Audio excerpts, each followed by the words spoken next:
नमस्कार। पिछली बार हमने बात की थी मिथ 5, काश मैं भी इन्वेस्ट कर लेता पर, और हमने देखा था कि कैसे जल्दी मुनाफे के शॉर्टकट अक्सर हमें कहीं नहीं ले जाते।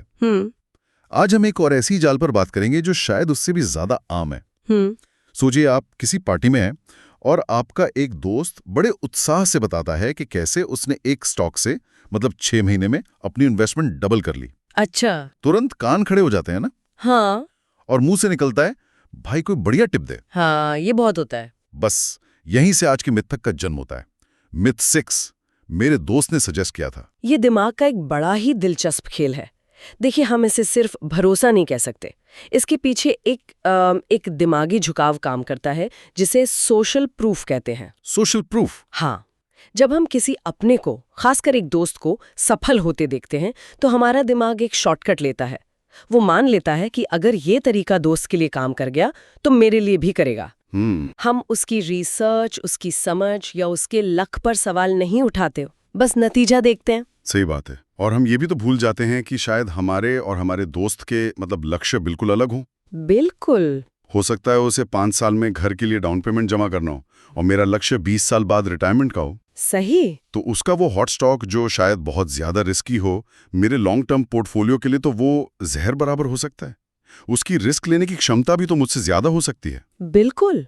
और यही सबसे बड़ी गलती है। हम सलाह एक ऐसे व्यक्ति से ले रहे हैं जो शायद क्वालिफाइड नहीं है और जिसकी परिस्थितियां हमसे एकदम अलग हैं। हाँ। हम ये मानकर चलते हैं कि अगर दोस्त पैसा बना रहा है तो उसे बाजार की गहरी समझ होगी, जबकि हो सकता है कि ये सिर्फ एक तुक्का हो जो सही बैठ गया। और उस एक तुक्के के भरोसे हम अपनी मेहनत की कमाई दांव पर लगा देते हैं। बिल्कुल। ठीक है, ये तो समझ गया कि ये एक जाल है, लेकिन इससे बचें कैसे?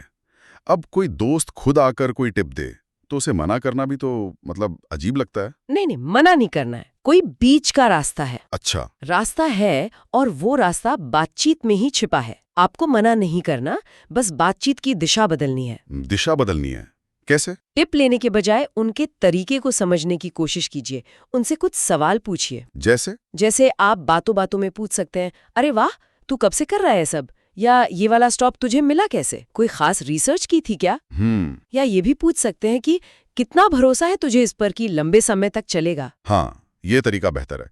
इससे बातचीत भी खराब नहीं होगी और हमें अंदाजा भी लग जाएगा कि सलाह के पीछे कोई ठोस वजह है भी या बस सुनी सुनाई बात है। सही पकड़ा। अगर आपका दोस्त इन सवालों का जवाब आत्मविश्वास से देता है, अपनी रिसर्च दिखाता है, तो आपको कुछ सीखने को मिलेगा। और अगर नहीं दे पाया तो? लेकिन अगर वो अटकता है या कहता है, अरे मुझे भी किसी ने बताया था, तो आपको अपना जवाब मिल जाता है। मतलब ये सलाह भरोसे के लायक नहीं है। बिल्कुल। आपको समझ आ जाता है कि आपके पैसे को एक ऐसे रास्ते पर डाल सकता है जहां तर्क के बजाय सिर्फ भरोसा हो, जो कि निवेश के लिए एक बहुत कमजोर बुनियाद है। तो आज की चर्चा का सार ये है कि दोस्तों से बात करें, उनके अनुभव से सीखें, लेकिन अपने वित्तीय फैसलों का कंट्रोल अपने हाथ में रखें। सही। एक भरोसेमंद दोस्त हमेशा एक अच्छा वित्तीय सलाहकार हो, ये जरूरी नहीं। बिल्कुल नहीं। अगली बार हम एक और गहरे डर पर बात करेंगे जो निवेश करने के बाद आता है, नुकसान स्वीकार करने का डर। हमारा अगला मिथक है नेवर बुक लॉसेस। लॉस नहीं होना चाहिए। ये एक बहुत जरूरी सवाल उठाता है।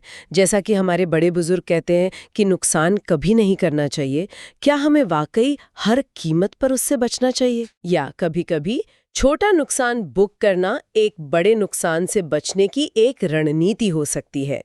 इस आम व्यवहार के पीछे की साइकोलॉजी को समझने के लिए हमारी अगली बातचीत में जरूर शामिल हों। वित्तीय साक्षरता की इस यात्रा में हमारे साथ बने रहने के लिए धन्यवाद। जय गुरुदेव।